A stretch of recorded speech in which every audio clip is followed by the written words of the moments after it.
દક્ષિણ ગુજરાતના ઉમરગામ તાલુકામાં નવરાત્રીનો રંગ જામ્યો હતો, પરંતુ અચાનક વાતાવરણમાં પલટો આવ્યો અને ધોધમાર વરસાદ શરૂ થઈ ગયો।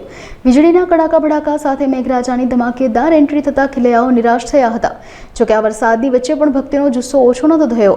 ખાસ કરીને તક્ષશિલા એપાર્ટમેન્ટના ગરબાના આયોજનમાં ખેલૈયાઓએ ભારે વરસાદમાં પણ ગરબે ઝૂમીને માતા અંબાની આરાધના ચાલુ રાખી હતી। એક તરફ વીજળીના કડાકા થતા હતા તો બીજી તરફ વરસાદમાં ભીંજાતા લોકોએ ગરબાની રમઝટ માણી હતી।